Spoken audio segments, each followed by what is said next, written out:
Hi. So for a little while, there was a debate in Congress about passing comprehensive prison reform. I'm just wondering, has that been permanently shelved in Congress, and what your stance is on prison reform?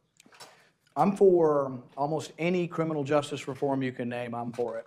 I wrote recently with Kamala Harris about bail reform. And one of the reasons I'm for bail reform is, and I would suggest that everybody read this in here, it's probably the most dramatic case I've ever read, and you should all know the story of it if you have a heart and want to have a heart about our judicial system. It's the story of Khalif Browder. Who's heard of Khalif Browder and his story?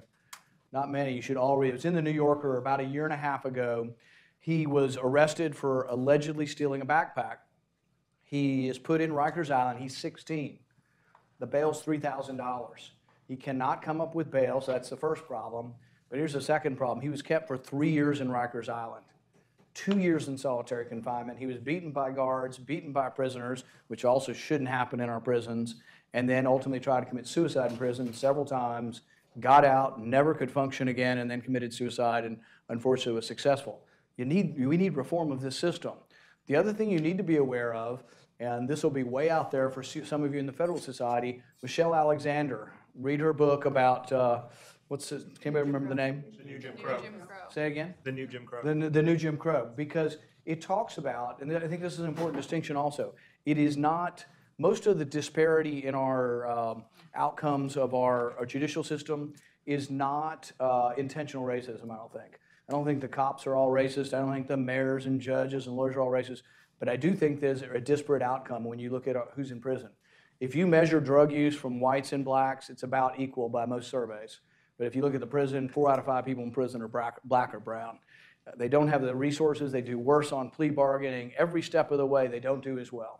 And the answer to it is somewhat not having such a harsh war on drugs and not putting people in prison for drug use. But the other answer is we do need to be conscious of it as far as the disparity in this. And I think it also leads to some despair, anger, and a lot of the other problems we have. And I can promise you, all you got to do is think of, if you're a rich white kid and live in the suburbs and you smoke pot in your parents' basement, what are the odds of you being caught? Almost zero. But if you're a poor kid in the city and there's no place you can go inside and you're smoking pot on a corner, you're going to be caught. And so 9 times out of 10, you're going to be caught. And the white kid in the suburbs, or rich kid, doesn't always have to be white, is not going to be caught. So this disparity adds up over time. So I'm for almost all of the criminal justice reform that you can name. Bail reform, letting people vote again, expunging records. And it's actually become a bipartisan thing. In my state, the governor is Republican, evangelical Christian, conservative as you get, but we passed an expungement bill that says, I think it's not all crimes, but for many crimes, after a certain period of time, your records get wiped clean.